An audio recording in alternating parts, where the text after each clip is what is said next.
Hello bachon, let's read the question. The question says match the columns. In column 1, part A is given as the decomposition of gaseous ammonia on a hot platinum surface. Part B is given as the thermal decomposition of Hi on gold surface. Part C is given as all natural and artificial radioactive decay of unstable nuclei. And part D is given as inversion of cane sugar. In column 2, P is zero order reaction, Q is pseudo first order reaction, R is zero order reaction at high pressure, and S is first order reaction. In option A, A, B, C, D are matched with R, P, S, and Q respectively. In option B, A, B, C, D are matched with R, S, Q, and P respectively. In option C, A, B, C, D are matched with Q, S, P, and R respectively. And option D, A, B, C, D are matched with Q, P, S, and P respectively. So first of all, let us check the key concept of the question. The key concept of this question is that order of a reaction is sum of powers of concentration terms in rate law expression. जब हम किसी भी equation का या reaction का rate law लिखते हैं, suppose हमने कोई रिएक्शन हो रही है, उसमें ए और बी हमारे दो रिएक्टेंट हैं और उसका हमने रेट लॉ इस तरह से दिया है a to the power x और b to the power Y.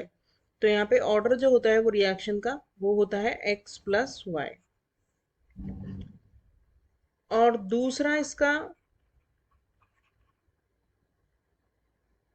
की कंसेप्ट है स्यूडो फर्स्ट ऑर्डर रिएक्शंस। क्या होती हैं स्यूडो फर्स्ट ऑर्डर रिएक्शंस? होती हैं कि सपोज ए और बी दो रिएक्टेंट हैं और उसमें से बी जो रिएक्टेंट है हमारा वो हमने एक्सेस में लिया है। हमने जब इतना एक्सेस में लिया है कि उसकी जो कॉन्सेंट्रेशन में चेंज हो रहा है वो बहुत ही माइन्यूट है या फिर वो ऑब्जर्वेबल नहीं है, तो उस वाले केस में जो रेट होगी वो सिर्फ ए पे डिपेंड करेगी,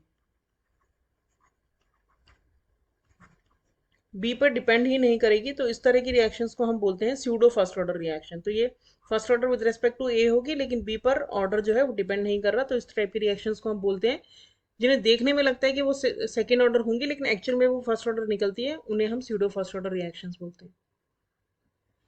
तो अब हम इस क्वेश्चन का अगर कंप्लीट सॉल्यूशन देखें तो पहले हमें पहला जो ए पार्ट है उसमें बोला है थर्मल डिकम्पोजिशन ऑफ अमोनिया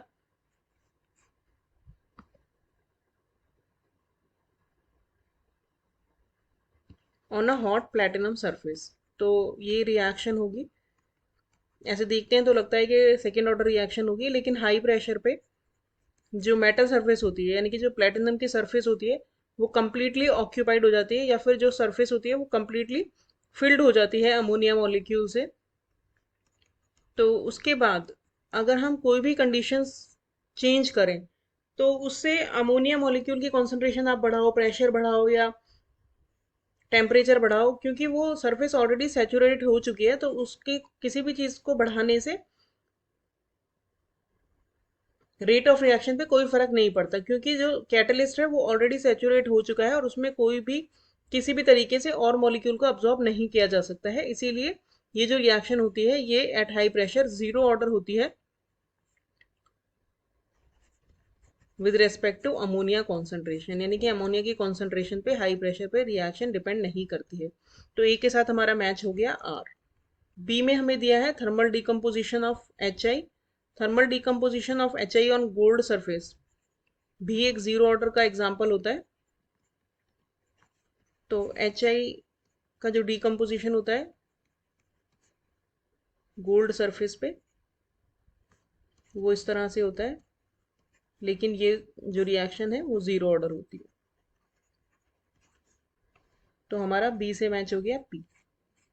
सी में हमें दिया है radio active decay of unstable nuclei जो होता है वो सिर्फ और सिर्फ उस न्यूक्लियाई की कॉन्सेंट्रेशन पे ही रेट ऑफ रिएक्शन डिपेंड करती है। तो इसलिए रेडियो एक्टिव डिके जो होता है वो हमेशा फर्स्ट ऑर्डर रिएक्शन होती है।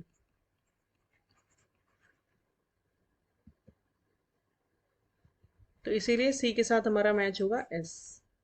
और डी में हमें दिया है inversion of cane sugar. Inversion of cane sugar की रिएक्शन होती है, केन शुगर है, केन शुगर का hydrolysis basically is known as inversion of cane sugar. इसके साथ अब अगर आप वाटर ऐड करते हो तो it convert into glucose and fructose, क्योंकि इसमें जो ऑप्टिकल रोटेशन होता है केन शुगर का वो चेंज हो जाता है इसीलिए इसे इन्वर्जन रिएक्शन के नाम से जाना जाता है। यहाँ पे ग्लूकोज बन रहा है एंड फ्रक्टोज बन रहा है। तो इसमें क्या होता है कि वाटर जो है उसकी कॉन्सेंट्रेशन बहुत ही माइन्यूटली चेंज होती है, क्योंकि इसे हम एक्सेस में लेते हैं। तो एक्सेस में जब इसको हम लेते हैं उसकी कॉन्सेंट्रेशन माइन्यूटली चेंज होती है, इसलिए रेट जो है इस रिएक्शन की वो सिर्फ और सिर्फ केन शुगर की कॉन्सेंट्रेशन पे ही डिपेंड करती है। इसीलिए इस रिएक्शन को हम बोलते हैं स्यूडो फर्स्ट ऑर्डर रिएक्शन। तो हमारा डी मैच हो जाएगा क्यू के साथ। तो मैचिंग हमारी क्या हो गई, R P S Q. R P S Q हमें दिया है ऑप्शन ए में, तो हमारा करेक्ट आंसर हो गया option A. Hope you understood the solution well, thank you.